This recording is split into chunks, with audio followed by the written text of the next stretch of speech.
नहीं हूँ, लेकिन शरीर में नहीं हूँ। ऐना दीदी, ऐना दीदी का स्वागत है। आज ऐना दीदी भी आई है, वेरी गुड। ऐना दीदी उत्तर दीजिए। सभी को जय जिनेन्द्र। इसका आंसर आएगा शुक्ल। शुक्ल लेशिया भी होती है, शुक्ल ध्यान भी होता है, और जो भी आपने आगे बताया था शुक्ल आएगा। पक्ष, पक्ष, हाँ पक्ष भी शुक्ल आएगा। शुक्ल पक्ष भी है ना? हाँ क्योंकि पक्ष कौन से? कृष्ण पक्ष और शुक्ल पक्ष।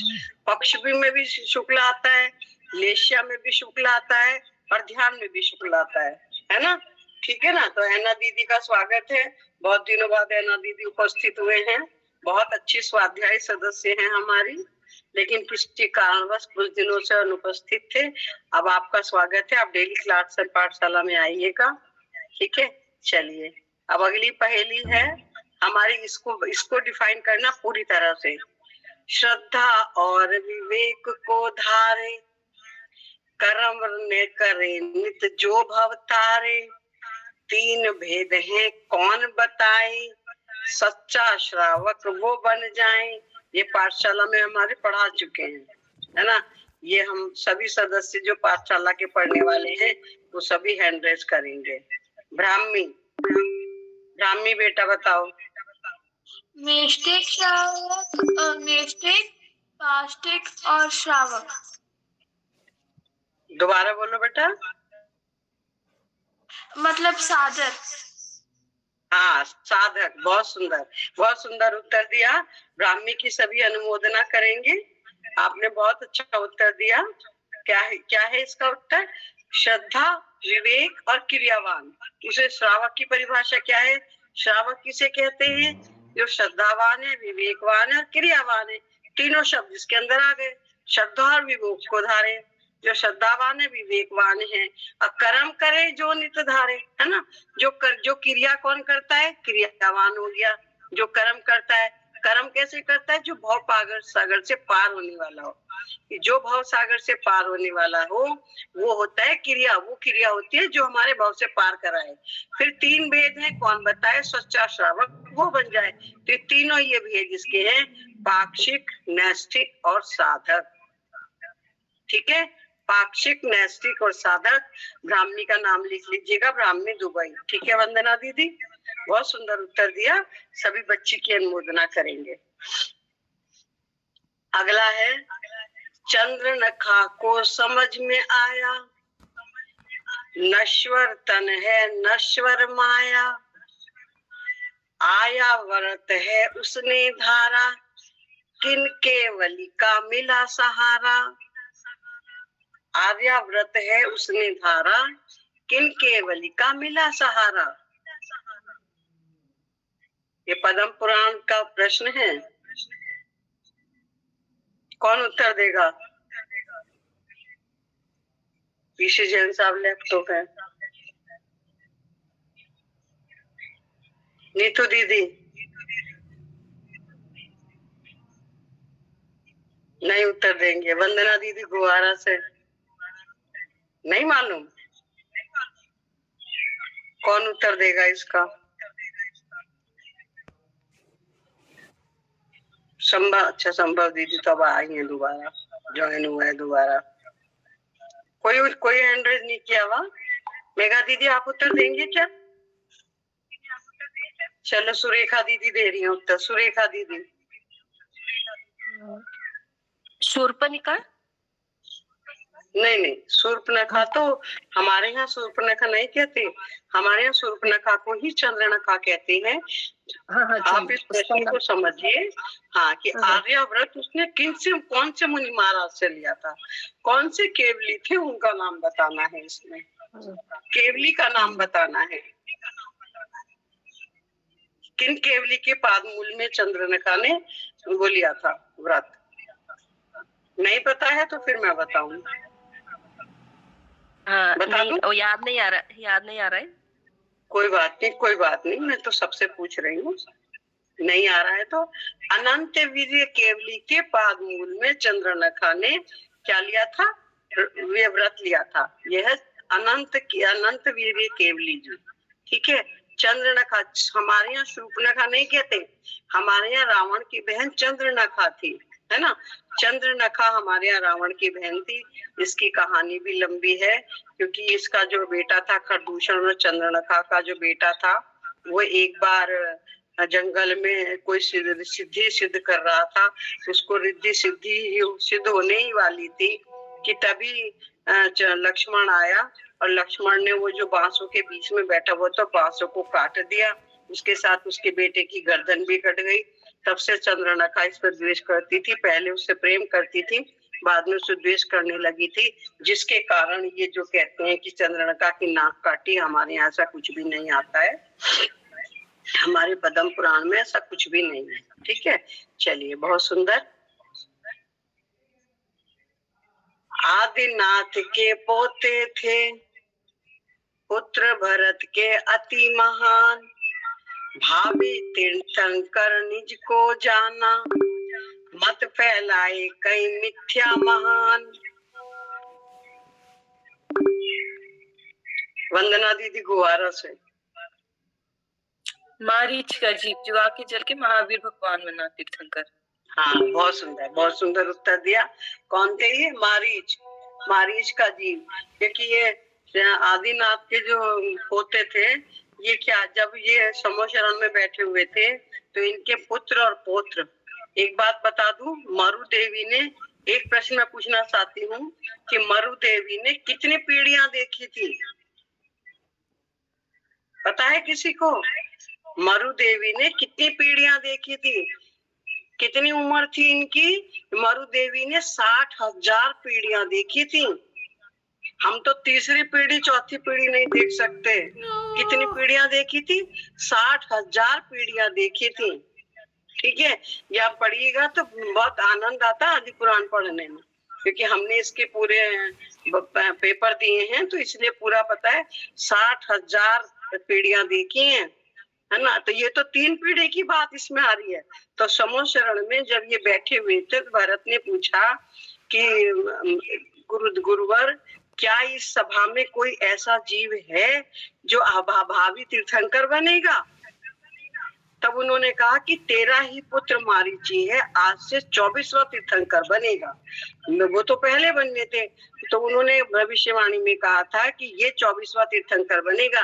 तो इस घमंड में आकर के कि मैं तो तीर्थंकर बनूंगा, इस घमंड में आकर के उसने मिथ्या मत चलाए थे। कितने? 363 मिथ्या मत चला दिए थे। ये किस कारण से? इस घमंड के कारण से। ठीक है, बहुत सुंदर। किसने उत्तर दिया था मारीची का? वंदना दीदी अपना नाम लिख लिया। हाँ, बहुत सुंदर। ठीक है, चलिए अगला प्रश्न है, बस इसके बाद एक पहेली और है, ये 19वीं पहेली है। मान तुंग मुनिवर ने गाया, भक्ति भाव से बंध छुड़ाया, उस रचना का नाम बताओ, तथा छंद की गणना गाओ। विजेता दीदी का स्वागत है, बहुत दिनों बाद उपस्थिति हुई है। आंटी जय जिनेन्द्र, सभी को प्यारी सी मुस्कान के साथ सादर जय जिनेन्द्र। अभी ट्रेन में हूँ, शिखर जी से आ रही हूँ, बहुत अच्छी निर्विघ्न यात्रा हुई है। और इस पहली का उत्तर है प्यारे श्री 108 मानसिंह का प्यारे जी, और छंद की गणना है 48 छंद।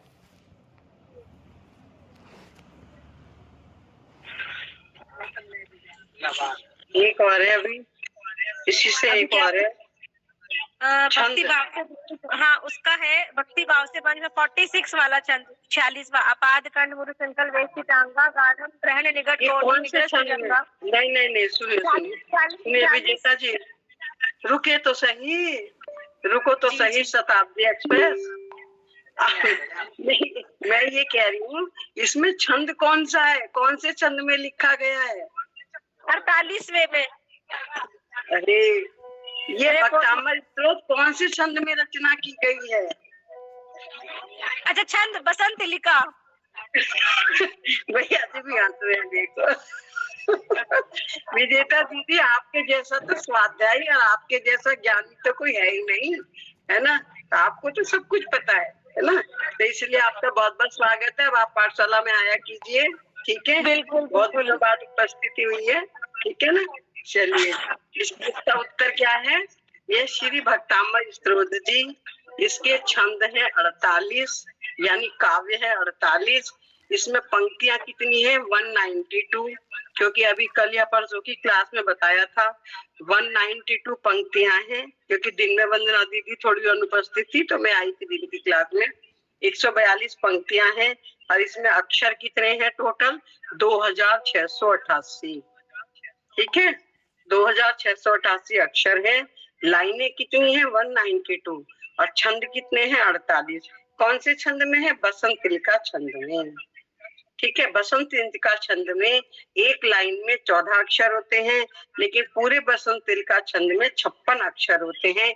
इस प्रकार 56 को 48 से गुणा करोगे तो आपके पास 2688 उत्तर आ जाएगा। ठीक है, चलिए, किसने उत्तर दिया है? विजेता दीदी।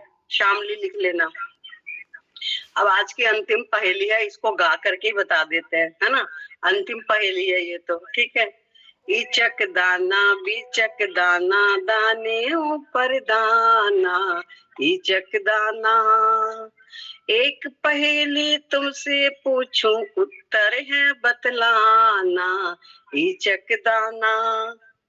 बताओ मैं कौन सा तत्व हूँ, भव्य जीव से मेरा नाता, अभव्य कभी ना इसको पाता, एक बार जब प्रकट होता है, अंत काल तक में सुख देता। बोलो बोलो बोलो बोलो, कौन?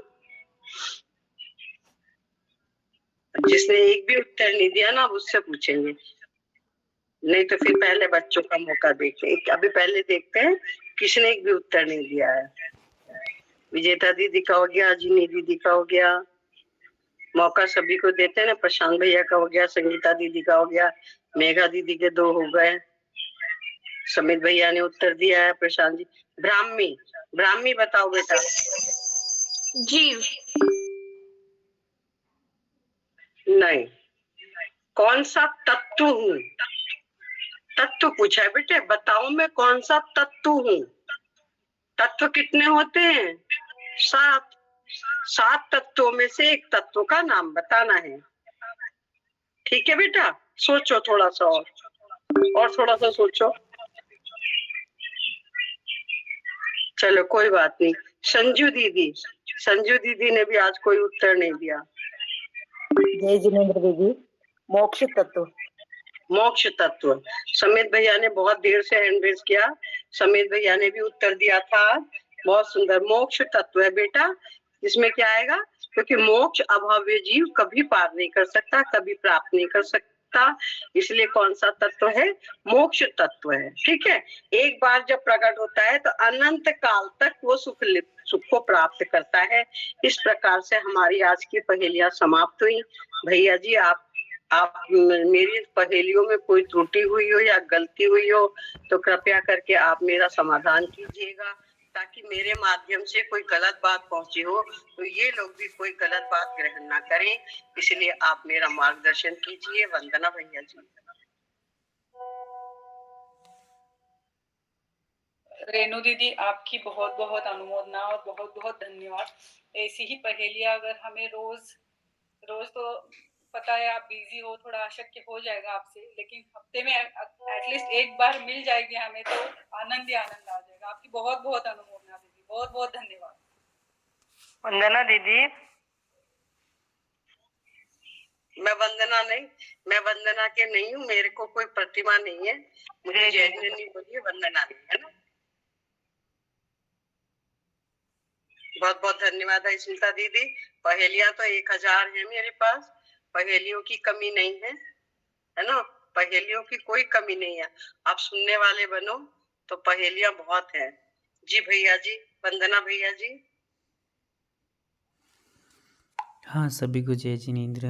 और दीदी की मेहनत, अथक परिश्रम और बहुव्यापक उनका दृष्टिकोण अपने आप में अनूठा है और आदर्शपूर्ण है। इसलिए हम लोग दीदी की बहुत बहुत अनुमोदना और उनके इस प्रकार के पुरुषार्थ के लिए खूब सारा उनको शुभकामनाएं देते हैं कि निरंतर अपने स्वास्थ्य, सुख, समृद्धि और निरंतर अपनी भावनाओं को पूरा करते हुए एक दिन वो भी परमपिता परमेश्वर की तरह महान पुरुषार्थ करके उस परम सत्ता को प्राप्त करें। जो भी लोग जुड़े हुए हैं काफ़ी अच्छे तरीके से आप लोग भी अपना कार्य कर रहे थे। निरंतरता बनी रहे तो ज़्यादा बेहतर रहेगा। हम लोग इसी प्रकार से अन्य अन्य प्रकार के यदि लोग जुड़ते हैं तो अन्य अन्य प्रकार की काफ़ी सारे पुरुषार्थ करते हुए प्रतियोगिताएं बीच में लेकर आएंगी हमारी दीदी। पर निरंतरता होगी तो ज़्यादा बेहतर रहेगा। और अपन लोग जो क्लास चलाते हैं उस क्लास के अकॉर्डिंग भी बहुत सारी प्रतियोगिताएं हम लोग लेकर के आ सकते हैं। काफ़ी सारे लोग तो अभी अपने जुड़े नहीं हैं क्लास वाले, और काफ़ी सारे लोग नए जुड़े हुए हैं। जैसे कुछ हमारे पुराने सदस्य भी यहाँ पर जुड़ गए हैं। नाम में जैसे ईना दीदी जुड़ गई हैं, और भी लोग जुड़े होंगे, मुझे ज्ञात तो नहीं है ज़्यादा। फिर भी आप लोग निरंतर जुड़े रहें। कुछ नए लोग भी जुड़े हैं, माया दीदी, नेहा दीदी इत्यादि। तो पाठशाला का आनंद ज़रूर लें। हम लोग जहाँ पर द्रव्य संग्रह की क्लास चलती है, और द्रव्य संग्रह की क्लास अपने आप में ही एक अनूठी और अद्वितीय क्लास है। चारों अनुयोग के उसमें समस्याओं के समाधान छुपे हुए हैं। अपन जिन यदि एक बार हम लोग द्रव्य संग्रह को व्यवस्थित तरीके से पढ़ लें तो अन्य ग्रंथ पढ़ने में बहुत सहजता और सुविधा हो जाती है। क्योंकि द्रव्य संग्रह बहुव्यापक ग्रंथ है, जिसमें 24 ठाणा भी आता है, मार्गणाएँ हैं, गुणस्थान है, जीव समास हैं, अध्यात्म है, सिद्धांत है और तत्व की चर्चाएं हैं। चारों अनुयोग उसमें समाये हुए हैं। इसलिए सभी लोग इस क्लास को आनंद लें। और जिसके पास भी लिंक ना हो क्लास की तो वो लिंक हमारी रेणु दीदी से संपर्क कर सकते हैं, अश्मिता दीदी से संपर्क कर सकते हैं। तो ये लोग आपको क्लास ज्वाइन कराएंगे। किसी को भी यदि चाहिए हो क्लास की लिंक तो आप यहाँ पर अभी बता सकते हैं। मेघा दीदी हाथ उठा रहे हैं, उनको भी एक। रेणु दीदी आप इनसे बात करिए थोड़ा। जी मेघा दीदी।